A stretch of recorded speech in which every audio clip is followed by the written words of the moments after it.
Hi, everybody. Welcome to a very special Prog Report podcast. We are here to talk about another big album. We previously talked about the Dream Theater Parasomnia release on release day and just did a little reaction video to it. So we're going to do one here for the overview from Steven Wilson, another big album coming out this year. And, sort of maybe a controversial record, I guess. A lot of people are expecting certain things from the album, following a couple of albums that aren't maybe what he used to do, right? So the Future Bites was very sort of divisive among the fan base. Maybe the Harmony Codex a little less so, I'm not sure, depending on who you are. And of course, the overview comes with a lot of expectations. It's basically two long songs, only 23 minutes and 18 minutes, all about I guess the astronaut's perspective from being in outer space and our place in the world and that kind of thing, to make it very simplistic. And we recently put out a review of the album that I actually wrote. And The first one in 7 years. Guess, yeah, I don't write many. So let's go around round table. I mean, Dan, you want to go ahead and start and talk about what you think of the record?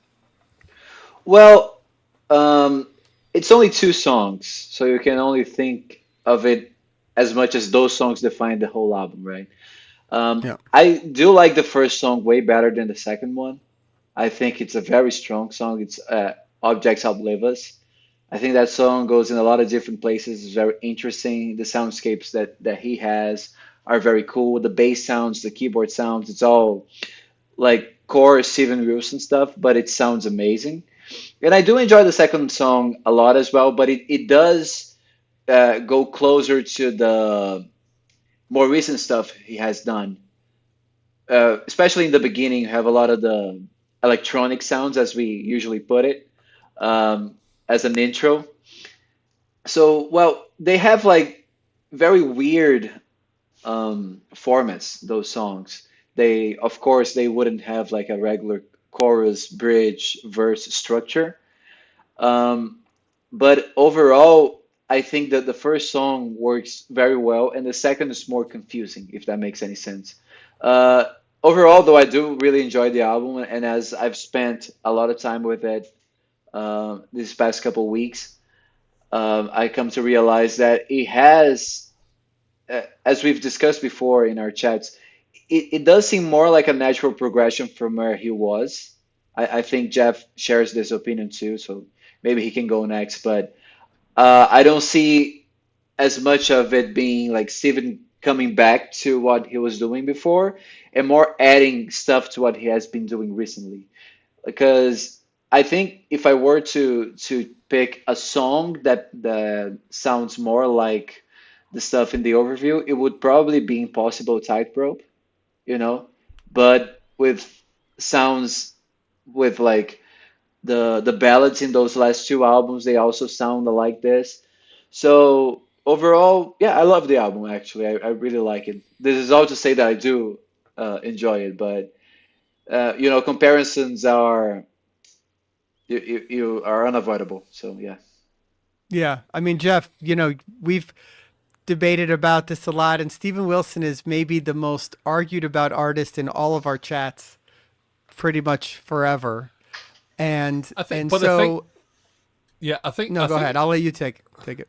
well, I think what I was going to say that people might get the wrong impression by saying we argue about him. I think the point of it is, whenever we all heard this album, we all really liked it. But whenever we tried to explain what it was about it we liked, we actually liked it for very different reasons, which is really interesting because quite often in our conversations people like stuff or they don't like stuff. Right. And I think that was probably the thing about the album. I mean, and Dan and I probably felt slightly the same way. It was interesting actually. Prog magazine this month had a cover feature on it, and the strap line along the bottom is space tick concept album tick prog rock tick. Yep, he's back in the fold. Which I guess is kind of what some people have listened to the album and said that. For me, I think the album is a really good mix of, you know, lots of, I suppose, different callbacks to what he's done throughout. But as Dan said, it's wrong to talk about a piece of music as what it sounds like from the past. And I think the things that some of the interviews that I've been reading about him or with him, sorry, have kind of helped open up some of the stuff that is actually within this piece of music. So, for example, he talked in one of the interviews about the 19-note sequence on which Objects Outlive Us is based. And whenever you get that, whenever you realize what that is and you listen to it, you start hearing this clever little motif appearing the whole way through that. I think probably one of the things I would say about it is, whilst those tracks are, 20-ish minute tracks, to me they also, you could, they're chopped up into sections. You could take bits of them and they could be a song as of themselves. But I think for me, if you had, someone who had never heard of Steven Wilson and they said, tell me what he's about, there are certain albums that if you gave them to them, they would reach a conclusion. If you gave him a Bass Communion album, or you gave him a No Man album, or you gave him Raven, they would think that he was about one particular thing. I think the really good thing about this album is that it's a real span of a whole lot of the things that he's interested in, but it all works together as a whole. It's not like a sort of, greatest hits or greatest styles moment. I think the other thing I'll say about it, and then let someone else speak, is I love the lyrics, the part that he collaborated with Andy Partridge from XTC. There's some the lyrics are really quite hilarious. What part is that? What part is that, Geoff? I haven't got the names of the subsections. It's in Objects Outlive Us. I think it's one of the main verses in there. Yeah. The part that the girl loses the job and that story, that bit. That's probably my favorite part of the album, honestly. I really love the whole melody that he has. The vocal melodies, they are really creative. Yeah. All right, so we let Vic in. We will unmute you. As he's arrived at his destination, it seems like. I was going to say, I've arrived at a stopping point that I can pay a little bit more attention to what you guys are doing. But my perspective on this album, as Geoff has said so well, we all really like this album, and trying to figure out or trying to explain to each other why we like this album. I think one of the things, and again, not only being the metal guy, but also being the audio guy. Map props to Steven Wilson for always putting out, a sound that is clean, a sound that just paints a picture and really sets the stage. From what I understand, the context of this album, I forgot who he collaborated with, created a film that is a visual to this, which I guess it's akin to what Daniel and Christian did with Transatlantic, where you don't need to see the video in order to be engulfed in that, but apparently that film, if you watch it while you're listening to it, it really locks everything in. So from the standpoint of the scenery that he sets up and the setting that he sets up and the soundscape is really awesome. My most fundamental explanation of why I enjoy this album so much, especially from beginning to end, is just the instrumentation of rock. There's guitar, there's drums, there's piano, there's parts when you're grooving, and there's a bass and all that. That's something that for me has been mainly missing from his prior albums. Is this a return to Raven or Hand Cannot Erase? I would not put it that way. There's a certain presence that those albums have, but it also has to do with the players that are performing in those past albums, and this is not that. at all, but it does return to a more rock style, which, again, just being the metal guy, I like when I hear guitars and drums and even piano, but when everything's grooving and jamming, I really enjoy it. So that's something that this album has really brought back to me, so that I can, kind of enjoy it from that standpoint as well. Um, and it's from start to finish. I do love the fact that this is an album where, you do get to sit down and enjoy it, from start to finish as an experience. Kind of being, old fashioned guy where, early Saturday mornings you just put your favorite vinyl and just get to sit and enjoy music before the day gets rolling, before the weekend gets started. Sort of, this is perfect for that. I mean, I guess I'll go a little bit. So it's interesting. I mean, look, I really, really like this album, and I didn't really connect with the last two. So that's just my starting point on this. Um, Steven Wilson, going from Porcupine Tree through Raven and through Hank Kennedy Race, is, I think, one of the most brilliant artists of this generation. And he's done some of the most amazing work, and I love those albums to death. Um, so even to the bone is mostly a good album that I like. So that's why when like he started to always, he was sort of in his communication on in media and all that kind of stuff, rejecting I'm not prog, it's not prog, prog is a bad word, all that kind of stuff. And then did the Future Bites, which I just don't like at all, pretty outside of a couple of songs. Um, and then the Harmony Codex, he continues sort of around that path of just trying to do some things, some different stuff, which in theory, that is the good part about it. It's just that I don't, there's a lot of the rock stuff that's missing from that for me. And at times it's too electronic. And this is, I'm wearing a Tears for Fears shirt. That's not really the point of it. It's just that I find that at times that album, not to relitigate all that stuff, it's leading me to where I'm talking about, that that stuff is more focused on the electronic instrumentation and how to implement it and what can you do with it and be different and stuff like that. It didn't really build sort of a actual song for me in any real way.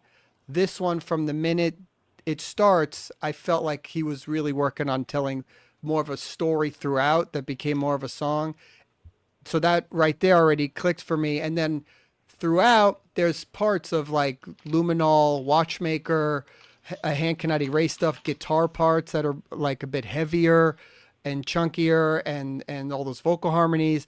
There's bits of like Lightbulb Sun, like the slide guitar stuff that he used to do back in the old, Porcupine Tree days. Now, you'll point to some parts on the Harmony Codex and be like, no, but that's from that. My my argument against that as being the point is that, like, so what life brings, right? Which we point to at Harmony Codex as being like that similar a little bit. Hmm. To me, that was always like the one part on Harmony Codex that was like the older stuff that I sort of appreciated. So to me, it's still going back to that part a little bit. There's no denying the beginning of the overview is like the ending of Staircase, right? The electronics, talking scientific facts, all that kind of stuff. That's Hmm. absolutely the same, and so it draws from that. So I think that's fair. Um, but I don't know. It's not right or wrong, I guess. I mean, it is like you said. I agree. It's not the Raven. It's not like 100% going back like that. But I think the concept of it, building the songs around one big thing, the storytelling aspect, the rock parts in and out, the looping of like here's the opening, here's the repeat ending, the structure of all of it is very much for me back in the prog rock lane, which I just don't think was present on the last two albums. The experimentation was there, and certainly his voice is going to be his voice, and some of the guitars are going to be the guitars. But I just think the execution, this feels more like that older stuff to me. And all I can say is I want to listen to this more, and I listen to it all the time. I didn't want to go back and listen to the previous records. So that's the only way I can justify that for me is what I mean. I don't know if that made Um, any sense, but no, it does make sense. My perspective is from someone that does enjoy pretty much every album has put out. to some degree. Um, Harmony Codex, Future Bites, both of these albums, they have very cool moments that I think, like, I don't know, in Future Bites, I really like Eminent Sleaze, for example, or 12 Things I Forgot. And I can go over a lot of Harmony Codex moments that I do enjoy. But one thing that I think goes, is a positive point on the overview, is that it's not a long album. I think it's 2 songs, it's 40 minutes. I would say that albums like Hand Cannot Erase benefit from being longer and building like a longer structure. This album does something different, which is the duality of only being 2 songs and those songs being very long, but there's just 2 of them. And I think it works well in its spacing. When you go into listening to the overview, you're going into 2 songs. So let me just listen to 2 songs, and they go have ups and downs, and they go to a lot of different places. Uh, and some of those places are familiar.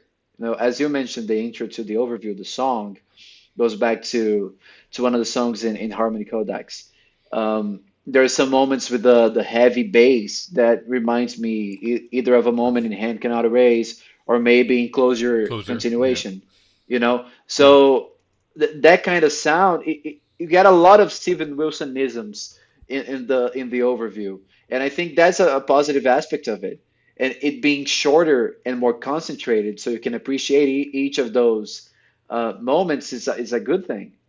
So Yeah. yeah, I the fact that it's 40 minutes, you're right. I mean, on one hand, it works for this because it's what it needs to be, and the story he's hmm telling, and I think when it gets on vinyl, the fact that you have one song and you flip it over to the other song, that's all going to be very cool. yeah, Um, just you just feel like you want more as a listener, a little bit. Like, ah, man, it's good. I just wish there was one more song. That just personal kind of thing. It's not to say it's not making it mean it's a bad album. You know what I mean? Um, you're just used to getting more music from bands these days, so it's sort of a weird kind of thing. yeah, yeah. It's weird. So The ending of the album, if we're talking about callbacks, I think it goes right into the beginning of his career with the experimental Floydy stuff. And I I've think read that's that a too in different reviews. Yeah, yeah. people said that. I Yeah. think it's Yeah. cool that he explored a lot of the sounds that he has put out over the years. So yeah, man, I think it's interesting, and Steven has a way of working that he goes beyond the songs themselves. So he goes to the packaging, and the concept of the album goes into the imagery and the tour style and the videos and everything. And as I was saying in our last podcast, which I cannot even remember what it was all about, honestly, but I was talking about another artist that has this. I think it was Haken, or we were talking in the Maybe thread about with the the artwork and live, stuff. Yeah. yeah, the artwork, yeah, with the live album.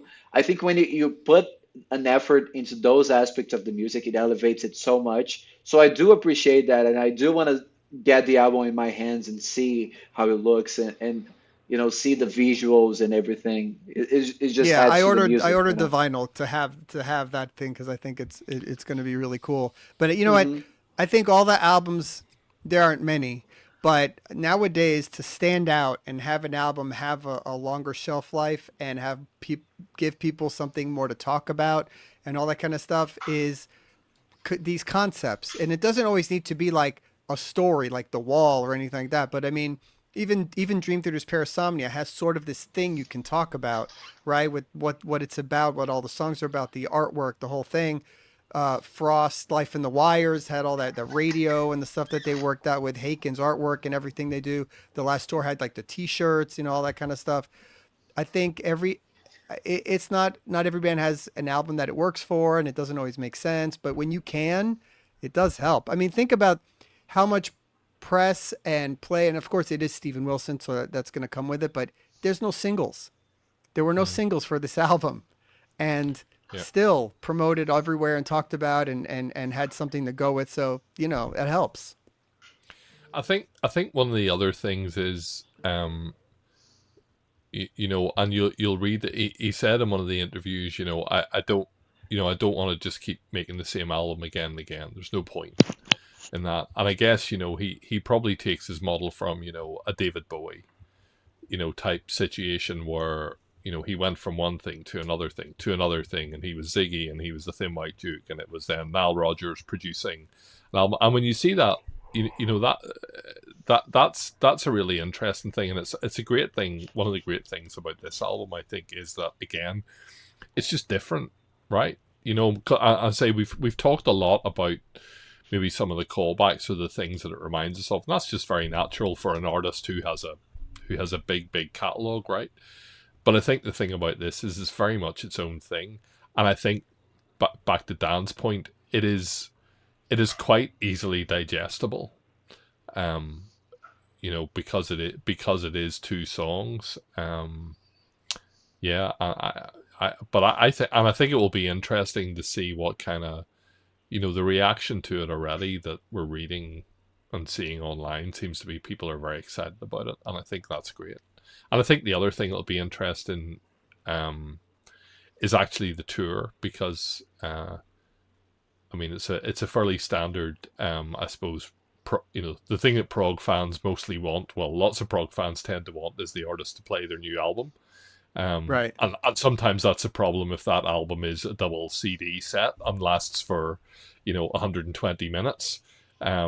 As in, what do you do the rest of the time? I get the really interesting thing for me, as someone who actually was probably a bigger fan than most people of the Future Bites and the Harmony Codex, is he's going out on tour in a solo capacity for the first time since To the Bone, which must have been 2019. 2018, yeah. 2018. Yeah, earlier, yeah. With having made 3 albums in the interim that haven't, apart from one show that I was at, haven't been played live. So I think it's going to be really, really interesting to see what I wonder if he's going to play anything from before those 3 albums. That's what I don't know. That'll be sort of an interesting thing, because I think this is going to be, the good news is this is 40 minutes, so that's part of the concert. That's not. Yeah. That still leaves quite a bit of room. You can do that and still play for another. Yeah. Hour or whatever. Yeah. It'll probably be a pretty long concert. I mean, it's, it's like you said, Geoff, no matter what we all think of why we like it, the good news is that we all do like it. I think that's the positive from here. And maybe that's just the thing that matters. Well, I guess what I'm saying is, if we're being entirely candid, that's probably something that collectively we haven't necessarily said for a while. That's about many Stephen Wilson albums. I think that's fair. Yeah, right. That for sure has been since Hand Cannot Erase, where everyone that ever heard that album thought it was the best thing ever, and maybe one of the best prog albums or albums of the last 25 years. It's up there. I think To the Bone was like a little bit less proggy, so people sort of like, but then he really started to test the fans. I mean, I think from this point on, we're all bets are off, right, on what the next one's going to be, and that's how he's going to be. And honestly, I appreciate him challenging us, because when he releases a song like Permeating, you're going to have people that are going to hate it to bits, like this guy here. And you're going to have people that will love it, like me. I do love that song, and I love a whole bunch of his different stuff, because it's just different, it's fresh, and it's some of these songs, they're made for people with more, I don't want to say open minds, but they at least they're that's not what I want to say. I don't want to say you're closed-minded. I want to say it's like, if you're getting the music for the music itself, not for the artist, or in relation to what he has done in the past, if you take the music at face value, you can appreciate what it's doing. Maybe it's not your preferred taste, but it's something different, and I think that elevates your experience as a listener. So I do appreciate when he does stuff like that. I think probably the thing that kind of we've got to know about him as an artist, over that period, has been actually, if you're a listener to the Album Years podcast, to actually find the incredible range of stuff that he is into. He is a really, really, he is not, just a Pink Floyd guy. He has a love and a passion for such a breadth of musical style, some of which is like permeating. Some of which is like the first 3 minutes of the overview. Some of which is like the last 3 minutes of the overview. You know, that kind of more cosmic jazz type piece, and all of that, you know, comes in. But yet, as we say, it's not just a case of copy. There, I think maybe you said it in your review, Roy. You know, there's an acoustic guitar sound that you just go, that's the Steven Wilson style. So it's all very much and there's so many things that it's not just a case of going, oh, it's a callback. It's going that, you know, that encapsulates what he does, and I think that's probably the thing that perhaps there's more of that. That when people hear it, they will go, oh, that, you know, yeah, that's really, that couldn't be anybody else but Steven Wilson.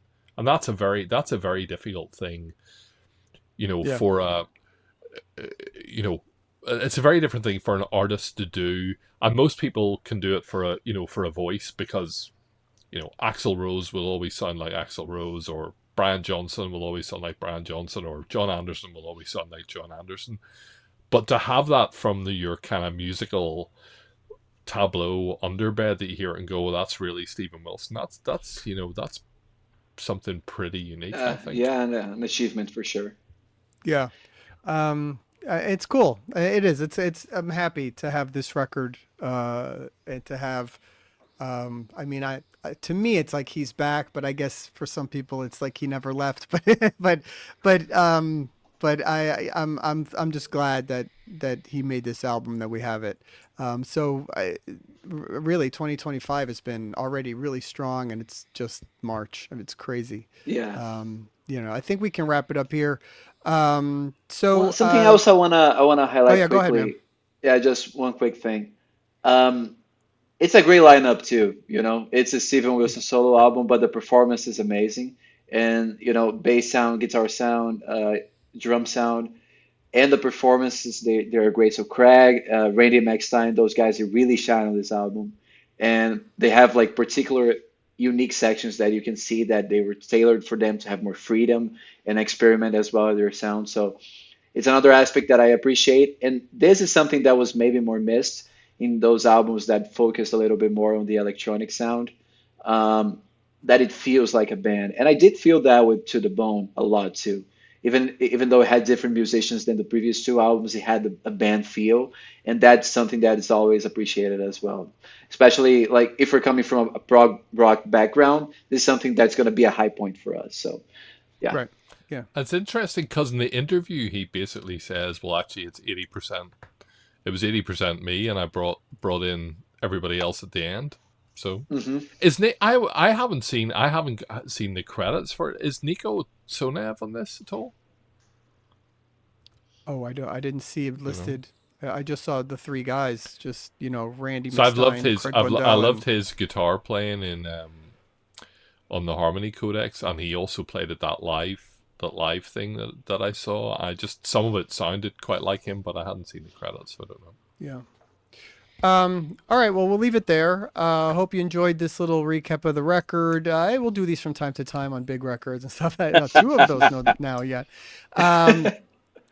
It multiplies every other record that comes out. Let us know what you think about the album. Leave your comments below. We'd love to hear what you guys think, and hopefully you pick it up. And stay tuned for more great episodes, Wheel of Progs, and all that kind of stuff. And we'll see everybody real soon. Thank you. Bye-bye. Bye. Bye-bye, everybody. Hey, thanks for checking out the podcast. Don't forget to subscribe to our YouTube channel, wherever you get your podcasts. Follow us on all our socials and progreport.com. And we'll see you all again real soon. Thanks.